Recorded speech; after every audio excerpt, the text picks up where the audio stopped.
You know, driving around out here in the open part of the BLM land has me wanting to go camping. I mean, there's lots of places out here that just look so much fun to go camping in. Um, I love I love camping. I love campfires. I love tents. I love sleeping bags. I love setting up a camp, going hiking. I love all the outdoors. And to hear this looks like so much fun. Anyway, you guys came to listen to Tom Swift in his submarine boat. And we are on chapter 16, or XVI, if you want to call it that. This chapter is called We'll Race for It. Mr. Swift hurried up on deck. He was accompanied by Captain Weston. At the sight of Tom's father, Mr. Berg, who had been joined by two other men, called out, "You see, we also concluded to give up the trail for the government prize, Mr. Swift. We decided there was more money in something else. But we still will have a good chance to try the merits of our respective boats. We hurried and got ours fitted up almost as soon as you did yours, and I think we have the better craft." "I don't care to enter into any competition with you," said Mr. Swift coldly. "Ah, but I'm afraid you'll have to, whether you want to or not," was the insolent reply. "What's that? Do you mean to force this matter upon me?" "I'm afraid I'll have to.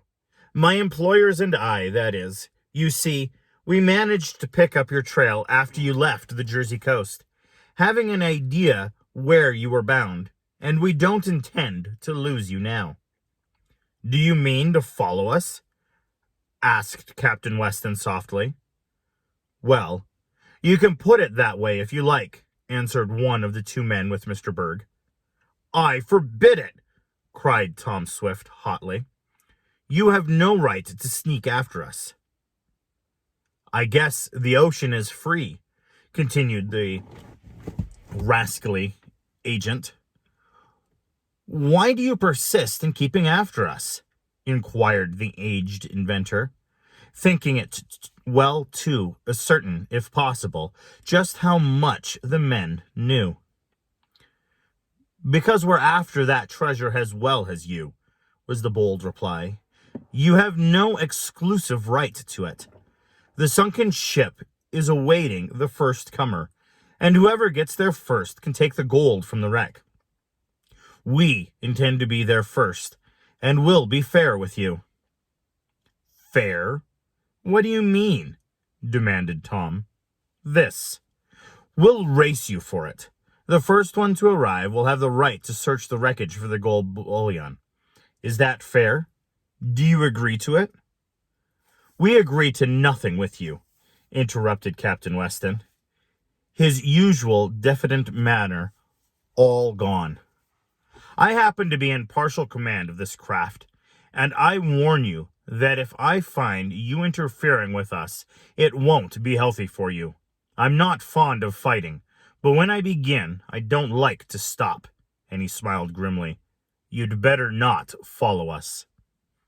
"We'll do as we please," shouted the third member of the trio on the deck of the other boat, which, as Tom could see, was named the Wonder.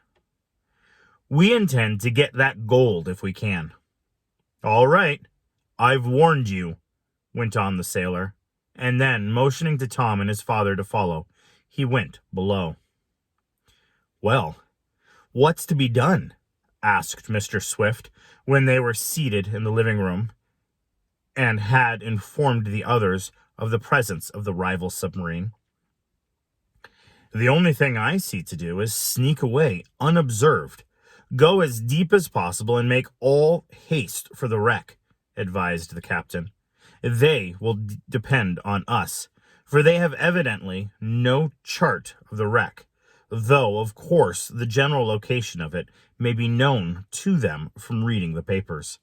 I hoped I had thrown them off the track by the false chart I dropped, but it seems they were too smart for us." "Have they a right to follow us?" asked Tom. "Legally, but not morally. We can't prevent them, I'm afraid. The only thing to do is to get there ahead of them. It will be a race for the sunken treasure, and we must get there first." "What do you propose doing, Captain?" asked Mr. Damien. "Bless my shirt studs, but can't we pull their ship up on the island and leave it there?" "I'm afraid such a high-handed proceedings would hardly answer," replied Mr. Swift. "No, as Captain Weston says, we must get there ahead of them. What do you think will be the best scheme, Captain?" "Well, there's no need for us to forego our plan to get fresh water. Suppose we go to the island, that is, some of us, leaving a guard on board here. We'll fill our tanks with fresh water, and at night we'll quietly sink below the surface and speed away." They all voted that an excellent idea, and little time was lost putting it into operation. All the remainder of that day, not a sign of life was visible about the Wonder. She lay inert on the surface of the lagoon, not far away from the Advance. But, though no one showed himself on the deck, Tom and his friends had no doubt but that their enemies were closely watching them. As dusk settled down over the tropical sea, and as the shadows of the trees on the little island lengthened, those on board the Advance closed the conning tower. No lights were turned on, as they did not want their movements to be seen.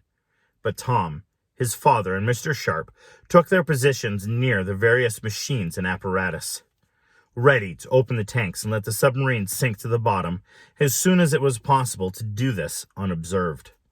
"Luckily, there was no moon," remarked Captain Weston as he took his place beside Tom. "Once below the surface, and we can defy them to find us. It is odd how they traced us, but I suppose that steamer gave them a clue." It rapidly grew dark, as it always does in the tropics, and when a cautious observation from the conning tower did not disclose the outlines of the other boat, those aboard the Advance rightly concluded that the rivals were unable to see them. "Send her down, Tom," called his father, and with a hiss the water entered the tanks.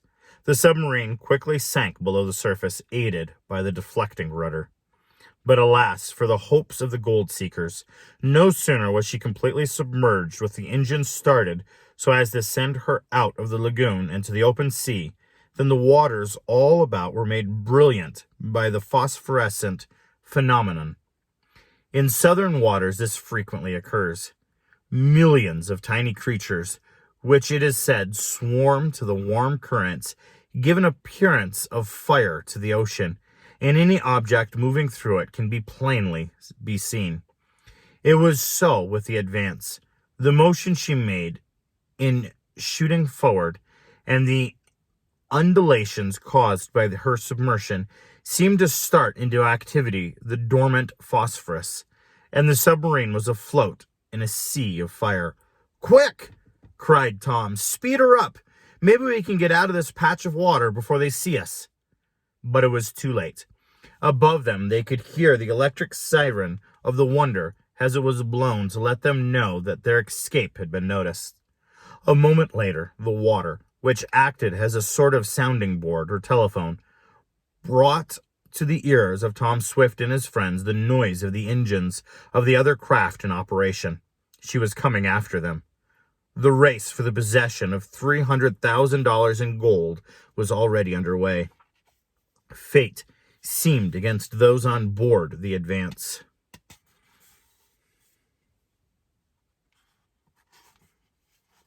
Well, that was a short chapter. But that's kind of fun. Have you actually ever seen phosphorescent water?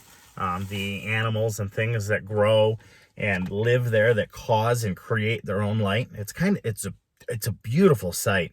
And to say the sea is on fire is actually, it can kind of look like that because of all the different colors and all the different fluctuations in the light that show up there. Anyway, I wanted to say, guys, thank you so much for being a part of my channel. And you all have a happy, healthy, safe, and blessed day.